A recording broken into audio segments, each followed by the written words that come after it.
Hello and welcome to Agro Academy online learning platform. साथियों, हमने पिछली क्लास में एफएमपी के 261 महत्वपूर्ण एमसीक्यूज कवर कर लिए थे। आज हम उसके आगे के एमसीक्यूज कवर करेंगे, तो आप सभी से रिक्वेस्ट है कि क्लास को पूरा देखें। और हाँ, क्लास की पीडीएफ हमारे टेलीग्राम चैनल से डाउनलोड करना ना भूलें। लिंक आपको डिस्क्रिप्शन में मिल जाएगा। बिल्कुल। और देखिए, अगर आप आरपीएससी एएएन एग्जाम को लेकर सच में सीरियस हैं और कंपटीशन से आगे रहना चाहते हैं, तो ये बचे हुए 90 दिन ही तय करेंगे कि आपका सिलेक्शन होगा या नहीं। सही बात है।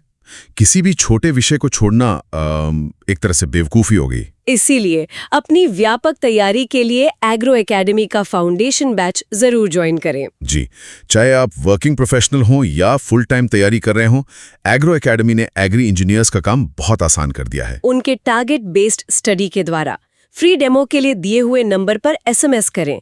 लिंक वीडियो डिस्क्रिप्शन में दिया गया है।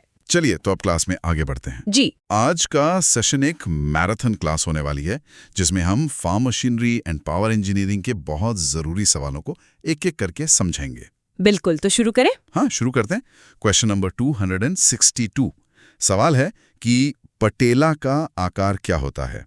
ये एक पारंपरिक उपकरण है, तो इसकी साइज रेंज काफी मायने रखती है ना? जी, इसका सही उत्तर है ऑप्शन सी, 1200 से 3000 mm। अच्छा, 1200 to 3000 mm। हाँ, देखिए, पटेला का काम है खेत को समतल करना और मिट्टी के ढेलों को तोड़ना।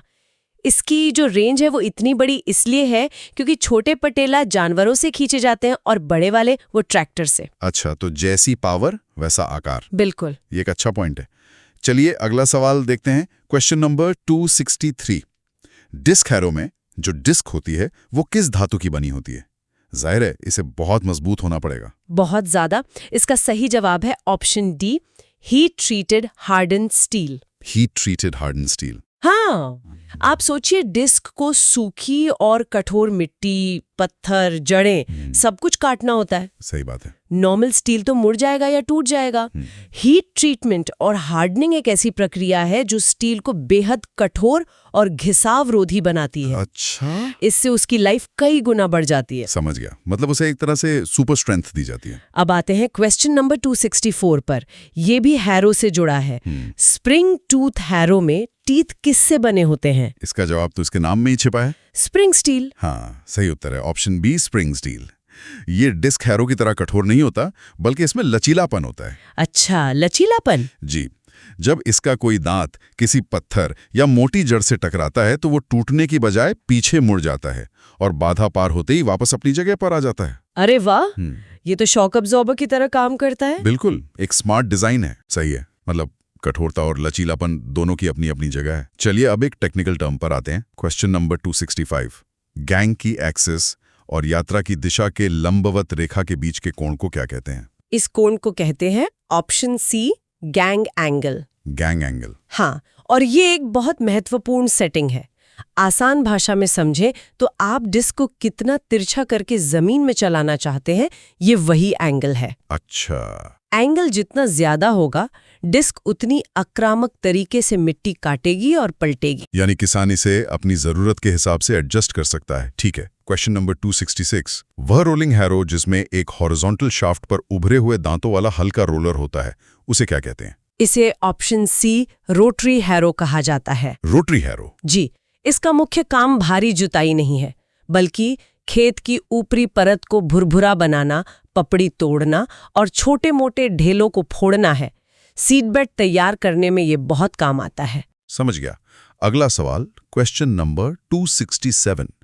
ट्विन ब्लेड हैरो किसे कहते हैं? इसका सही उत्तर है ऑप्शन ए, बखर। बखर। हाँ, इसे कुछ जगहों पर गुंटा का भी कहते हैं। ये एक पारंपरिक भारतीय उपकरण है जिसमें 2 ब्लेड होते हैं। ये ज्यादा गहरी जुताई नहीं करता, बल्कि खरपतवार हटाने और मिट्टी को हल्का भुरभुरा करने के लिए इस्तेमाल होता है। ठीक है, अब वापस गैंग एंगल पर आते हैं। Question number 268।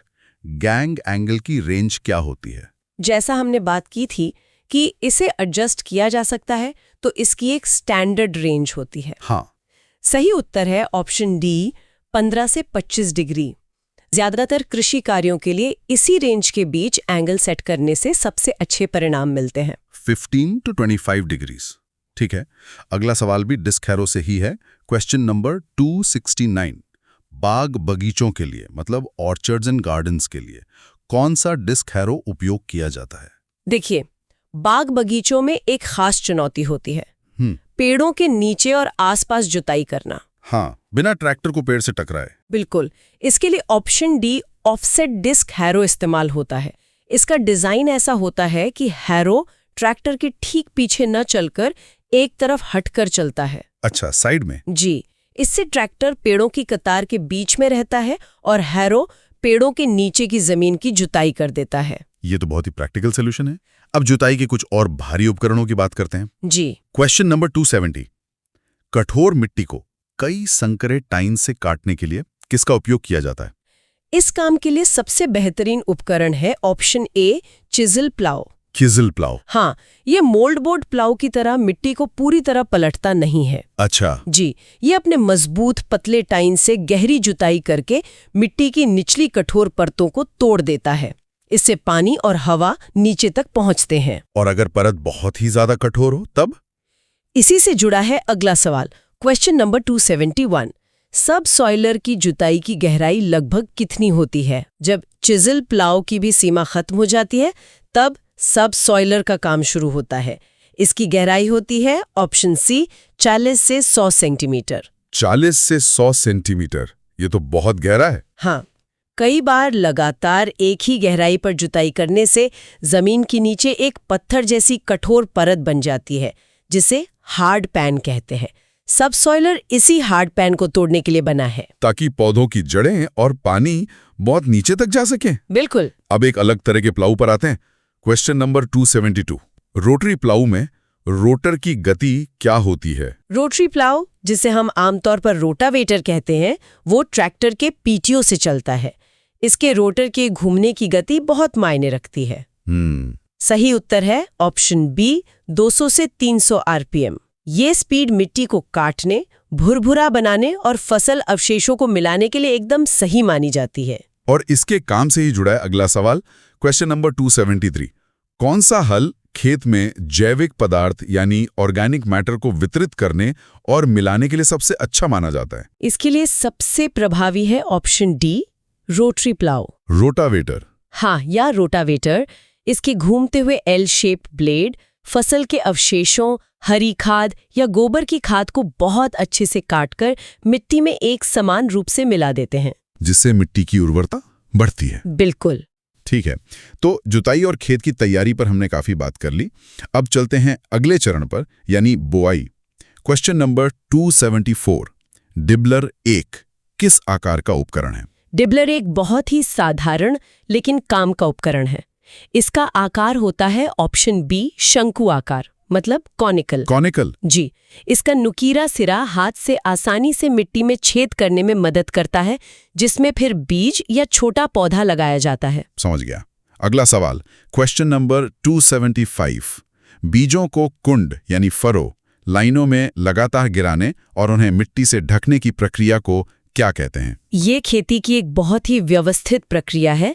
इसे कहते हैं option C seed drilling. Seed drilling. हाँ, ये ब्रॉडकास्टिंग या छिटकवा विधि से बेहतर है क्योंकि इसमें बीज सही गहराई और लाइन में बोए जाते हैं, जिससे अंकुरण अच्छा होता है और संसाधनों की बचत भी होती है। बिल्कुल। और सीड ड्रिलिंग कैसे कैसे की जा सकती है, ये है हमारा क्वेश्चन नंबर 276। ड्रिलिंग के कई तरीके हैं जो तकनीक और पैमाने पर निर्भर करते हैं। जैसे पुराने समय में बैल चालित सीड ड्रिल होते थे, आज ट्रैक्टर चालित सीड ड्रिल आम है। और छोटे किसान हल के पीछे भी एक खास उपकरण लगाकर बुआई करते हैं। सही कहा। इसलिए सही उत्तर है ऑप्शन डी उपरोक्त सभी, ऑल द अबव। आपने हल के पीछे बुआई का जिक्र किया, उसी से जुड़ा है क्वेश्चन नंबर 277, हल के पीछे बुआई किस नामक उपकरण से की जा सकती है? जी, हल के पीछे बुआई के लिए जो कीप और पाइप वाला देसी जुगाड़ इस्तेमाल होता है, उसका पारंपरिक नाम है ऑप्शन सी मालोबांसा। मालोबांसा, इंटरेस्टिंग नाम है। हाँ, इसमें ऊपर से बीज डालते जाते हैं और वो पाइप से होकर सीधे हल से बनी नाली में गिरते हैं। अब बुआई के एक और तरीके पर आते हैं। क्वेश्चन नंबर 278, किस प्रक्रिया में नर्सरी में पौधे तैयार करना और फिर इन पौधों को खेत में रोपना शामिल है? इस प्रक्रिया को हम सब जानते हैं। जी। इसे ऑप्शन ए ट्रांसप्लांटिंग कहते हैं। ट्रांसप्लांटिंग। जी। धान, मिर्च, टमाटर, गोभी जैसी कई फसलों के लिए ये विधि अपनाई जाती है। इससे छोटे और नाजुक पौधों को शुरुआती दिनों में एक नियंत्रित वातावरण मिलता है, जिससे उनके जीवित रहने की दर बढ़ जाती है। बिल्कुल। अब एक और विधि पर सवाल है, क्वेश्चन नंबर 279। वह कौन सी विधि है जिसमें बीजों को एक सतत धारा में नहीं बल्कि एक निश्चित दूरी पर गिराया जाता है? इस विधि को ऑप्शन बी हिल ड्रॉपिंग कहते हैं। Hill dropping. जी। इसमें मशीन एक जगह पर एक साथ 2-3 बीज गिराती है, फिर कुछ खाली जगह छोड़कर अगली जगह पे गिराती है। कपास और मक्का जैसी फसलों में ये तरीका अपनाया जाता है, जहां पौधे से पौधे की दूरी रखना जरूरी है। सही। और जब ये दूरी और भी सटीक हो तब उसे क्या कहेंगे? Question number 280। किस विधि में पंक्ति से पंक्ति और पौधे से पौधे की दूरी एक समान होती है? जब रो टू रो और प्लांट टू प्लांट दोनों दूरियां एकदम बराबर और निश्चित हों तो उसे कहते हैं ऑप्शन डी चेक्रो प्लांटिंग। चेक्रो प्लांटिंग। इससे खेत में एक चौकोर या ग्रिड जैसा पैटर्न बनता है। इसका सबसे बड़ा फायदा यह है कि निराई गुड़ाई के लिए मशीन दोनों दिशाओं में मतलब लंबाई और चौड़ाई में चलाई जा सकती है। ये तो बहुत एफिशिएंट तरीका है।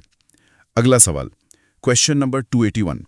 मिट्टी में पौधे लगाने वाले उपकरण को क्या कहते हैं? जो उपकरण नर्सरी में तैयार छोटे पौधों को खेत में लगाता है उसे ऑप्शन बी ट्रांसप्लांटर कहते हैं। ट्रांसप्लांटर।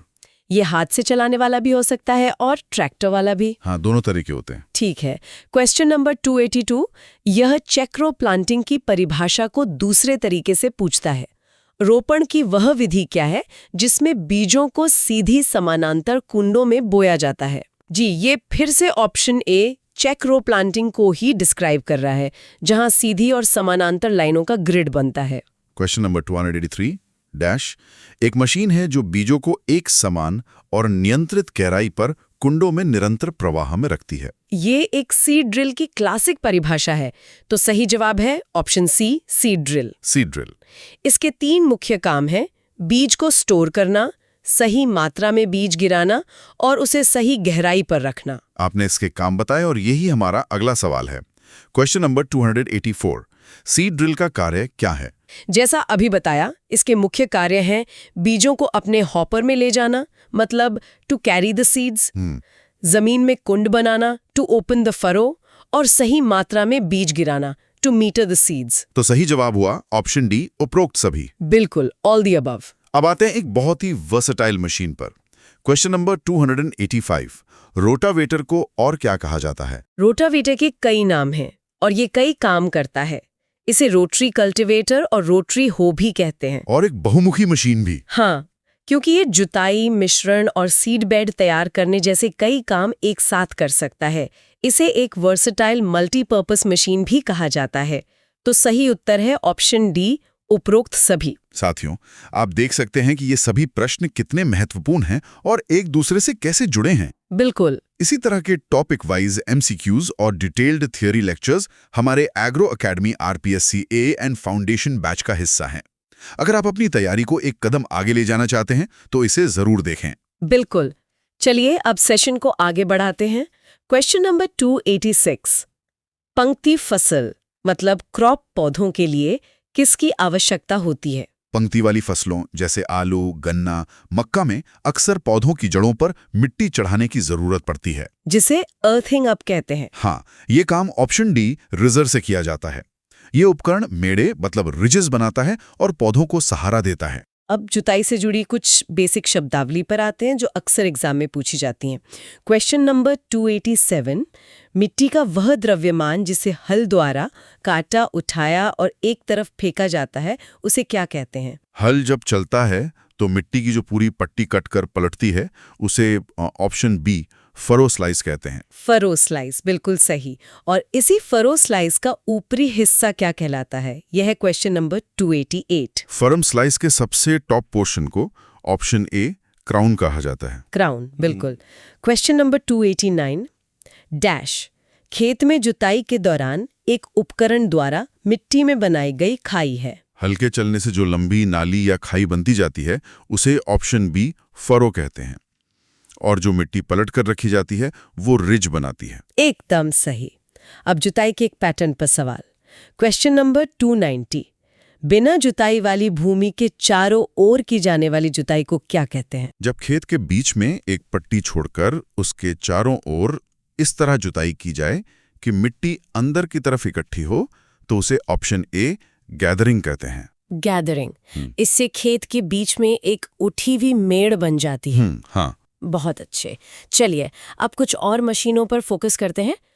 Question number 291। स्पेडिंग मशीन में कौन सा मैकेनिज्म उपयोग किया जाता है? ये एक टेक्निकल सवाल है। इसका सही जवाब है option A slider crank mechanism. Slider crank mechanism, ये क्या करता है? ये मैकेनिज्म इंजन की घूमने वाली गति को, मतलब रोटेटरी मोशन को, आगे पीछे होने वाली गति में बदलता है। अच्छा, रेसिप्रोकेटिंग मोशन। हाँ, ठीक वैसे ही जैसे फावड़े से खुदाई की जाती है। समझ गए।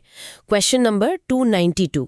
कोयर पिथ एप्लीकेटर में फीड रेट की एक रूपता कितनी पाई जाती है? कॉयर पिथ यानी नारियल के रेशों का बुरादा, जो मिट्टी सुधार के लिए इस्तेमाल होता है। इसे खेत में समान रूप से फैलाना जरूरी है। हाँ। तो एक अच्छे एप्लीकेटर में फीड रेट की एक रूपता लगभग ऑप्शन ए 90% होती है, जो काफी अच्छी मानी जाती है। 90%। ठीक है, अगला सवाल। Question number 293। बंड फॉर्मर का फ्रेम किससे बना होता है? बंड फॉर्मर यानी मेड़ बनाने वाला उपकरण। इसके फ्रेम को मजबूत होना चाहिए, लेकिन बहुत भारी भी नहीं। सही बात है। इसलिए ये आमतौर पर ऑप्शन सी माइल्ड स्टील का बना होता है, जो मजबूती और वजन का अच्छा संतुलन प्रदान करता है। अब एक बहुत ही मॉडर्न टेक्नोलॉजी पर सवाल। Question number 294। Laser land leveller से उत्पादकता को कितने प्रतिशत तक बढ़ाया जा सकता है? ये तो एक गेम चेंजर टेक्नोलॉजी है। हाँ बिल्कुल। लेजर लैंड लेवलर खेत को सेंटीमीटर तक की सटीकता से समतल कर देता है। इससे पानी और खाद पूरे खेत में बराबर फैलते हैं। कहीं पानी भरता नहीं, कहीं सूखा नहीं रहता। बिल्कुल। इसी वजह से उत्पादकता में ऑप्शन बी 50% तक की भारी वृद्धि हो सकती है। ये बहुत बड़ा आंकड़ा है। वाकई 50% बहुत ज्यादा है। बिल्कुल। अगला सवाल। Question number 295। रिजर का उपयोग किस लिए किया जाता है? जैसे हमने पहले भी बात की थी, रिजर कई काम करता है। ये खेत तैयार करने और मेड़ बनाने, खरपतवार नियंत्रण और खाद को मिट्टी में मिलाने, सभी के लिए इस्तेमाल होता है। तो सही उत्तर है ऑप्शन डी, उपरोक्त सभी। All the above. बिल्कुल। Question number 296। रिजर में आमतौर पर फ्रॉग से जुड़ा किस आकार का शेयर होता है? रिजर का जो मुख्य कटिंग हिस्सा होता है, जिसे शेयर कहते हैं, वो आमतौर पर ऑप्शन सी वी आकार का होता है। V shape. हाँ, ये वी शेप ही मिट्टी को चीर कर दोनों तरफ धकेलता है, जिससे मेड़ बनती है। अब जल संरक्षण से जुड़े कुछ उपकरणों पर आते हैं। Question number 297। जल संचयन और मिट्टी और नमी के संरक्षण के लिए किसका उपयोग किया जाता है? इस खास काम के लिए ऑप्शन ए बेसिन लिस्टर का उपयोग किया जाता है। Basin lister. हाँ, ये उपकरण खेत में थोड़ी थोड़ी दूरी पर छोटे छोटे गड्ढे या बेसिन बना देता है। जब बारिश होती है तो पानी बहकर जाने की बजाय इन गड्ढों में भर जाता है और धीरे धीरे जमीन सोख लेती है। बिल्कुल। और इसी से जुड़ा है अगला सवाल। Question number 298। बेसिन लिस्टर में कितनी खाइयां होती हैं? एक स्टैंडर्ड बेसिन लिस्टर में आमतौर पर ऑप्शन सी 3 खाइयां या फावड़े होते हैं, जो एक साथ काम करते हैं। 3, ठीक है। Question number 299। लेवलर का उपयोग किस लिए किया जाता है? लेवलर, जैसा कि नाम से ही पता चलता है, खेत को समतल करता है। इससे 2 बड़े फायदे होते हैं। एक तो सतही जल निकासी बेहतर होती है, और दूसरा पानी का बहाव नियंत्रित होने से मिट्टी का कटाव कम होता है। इम्प्रूव सरफेस ड्रेनेज और मिनिमाइजिंग सॉइल इरोजन। हाँ, इसलिए सही उत्तर है ऑप्शन डी, ए और बी दोनों। Question number 300। रिजर की औसत ईंधन खपत क्या है? ट्रैक्टर से चलने वाले रिजर की ईंधन खपत कई बातों पर निर्भर करती है, जैसे मिट्टी का प्रकार और गहराई। लेकिन औसतन ये लगभग ऑप्शन डी 3 से 3.5 लीटर पर आवर होती है। Litres per hour? जी। अब हम इस सेशन के आखिरी हिस्से में आ गए हैं। कुछ और महत्वपूर्ण सवाल देखते हैं क्वेश्चन नंबर 301 से। चलिए, क्वेश्चन नंबर 301। सूखी भूमि में रुक रुक कर बेसन बनाने के लिए किसका उपयोग किया जाता है? ये सवाल पहले भी आ चुका है। देखते हैं आपको याद है या नहीं। जी, ये बेसिन लिस्टर का ही काम है, जो सूखी जमीन में नमी बचाने के लिए रुक रुक कर गड्ढे बनाता है। तो सही जवाब है ऑप्शन सी, बेसिन लिस्टर। बिल्कुल। Question number 304। मैकेनिकल ट्रांसप्लांटिंग की बीज दर क्या है? जब मशीनों से धान की रोपाई की जाती है तो पौधे बहुत सटीकता से लगते हैं, जिससे बर्बादी कम होती है। इसलिए बीज दर हाथ से रोपाई की तुलना में कम लगती है। ये लगभग ऑप्शन बी 30 से 40 kg होती है। 30-40 kg पर हेक्टेयर। और अब बात करते हैं खेती की एक क्रांतिकारी विधि की। क्वेश्चन नंबर 305, SRI विधि से प्राप्त उपज कितनी होती है? SRI यानी सिस्टम ऑफ राइस इंटेंसिफिकेशन धान की खेती की एक बहुत ही उन्नत विधि है। इसमें कम पानी, कम बीज और कम केमिकल का इस्तेमाल होता है, लेकिन उपज में भारी वृद्धि होती है। कितनी? ये ऑप्शन 10 टन प्रति हेक्टेयर या उससे भी ज्यादा हो सकती है, जो पारंपरिक विधि से लगभग दोगुनी है। दोगुनी। और बीज कितना लगता है इसमें? यह है क्वेश्चन नंबर 306, जिसमें 30 बाय 30 सेंटीमीटर की दूरी दी गई है। SRI विधि की सबसे हैरान करने वाली बात यही है कि इसमें बीज बहुत ही कम लगता है। कितना कम? 30 × 30 सेंटीमीटर की दूरी पर सिर्फ ऑप्शन ए 2 kg प्रति हेक्टेयर बीज की जरूरत होती है। सोचिए, कहाँ पारंपरिक विधि में 50-60 किलो और कहाँ सिर्फ 2 किलो। ये तो जमीन आसमान का फर्क है। इसी से जुड़ा है क्वेश्चन नंबर 307, मैनुअल ट्रांसप्लांटिंग की औसत बीज दर क्या है? हाथ से की जाने वाली पारंपरिक रुपाई में बीज दर काफी ज्यादा होती है, औसतन ऑप्शन सी 40 से 60 किलोग्राम। अब आप SRI विधि से इसकी तुलना कर सकते हैं। बिल्कुल। अब बुआई की कुछ परिभाषाओं पर आखिरी कुछ सवाल। क्वेश्चन नंबर 309, बीजों को सीड बेड की सतह पर बेतरतीब ढंग से बिखेरने की प्रक्रिया क्या है? इस सबसे पुरानी और आसान विधि को छिटकवा विधि या ऑप्शन डी ब्रॉडकास्टिंग कहते हैं। ब्रॉडकास्टिंग। ठीक है। क्वेश्चन नंबर 312, सीड ड्रिलिंग का मुख्य लाभ क्या है? सीड ड्रिलिंग के कई फायदे हैं। इससे बुवाई की गहराई एक समान रहती है, जिससे अंकुरण एक साथ होता है। बीजों की बचत भी होती है। हाँ, बीजों की बचत होती है क्योंकि वे लाइनों में गिरते हैं और नमी वाले क्षेत्र में गिरने से अंकुरण भी बेहतर होता है। तो सही उत्तर है ऑप्शन डी, उपरोक्त सभी। All the above. ठीक है। क्वेश्चन नंबर 313, ब्रॉडकास्टिंग विधि का परिणाम आमतौर पर क्या होता है? ब्रॉडकास्टिंग विधि के कुछ नुकसान भी हैं। इसमें बीज दर ज्यादा लगती है, पौधों के बीच दूरी असमान होती है, जिससे उन्हें बराबर जगह और पोषण नहीं मिलता। बिल्कुल। और कई बीज सतह पर रह जाने से अंकुरण भी खराब होता है। इसलिए सही उत्तर है ऑप्शन डी, उपरोक्त सभी। और आज का हमारा आखिरी सवाल, क्वेश्चन नंबर 315, हिल ड्रॉपिंग विधि किसके लिए सबसे उपयुक्त है? हिल ड्रॉपिंग, जहां एक जगह पर बीजों का समूह बोया जाता है, यह विधि ऑप्शन सी, कपास जैसी फसलों के लिए सबसे उपयुक्त है, जहां पौधे से पौधे की एक निश्चित दूरी बनाए रखना बहुत जरूरी होता है। बिल्कुल। तो साथियों, आज हमने farm machinery and power engineering के 315 तक के महत्वपूर्ण प्रश्नों को कवर कर लिया है। हमने सिर्फ जवाब ही नहीं, बल्कि उनके पीछे का लॉजिक भी समझने की कोशिश की। बिल्कुल। अब आपकी बारी है। कमेंट सेक्शन में जरूर बताएं कि आज के सेशन में आपने कितने प्रश्नों का सही उत्तर दिया। हाँ, ये जरूर बताइएगा। और अगर आप चाहते हैं कि हम इस सीरीज को आगे भी जारी रखें, तो कृपया कमेंट में यस लिखें। आपके रिस्पॉन्स से हमें और भी ऐसे सेशंस लाने की प्रेरणा मिलती है। इस सीरीज के अगले भाग और अन्य महत्वपूर्ण क्लासेस के लिए एग्रो अकेडमी चैनल को अभी सब्सक्राइब करें और बेल आइकॉन को दबाना ना भूलें। और हाँ, इस क्लास की PDF के लिए हमारा टेलीग्राम चैनल ज्वाइन करें। धन्यवाद।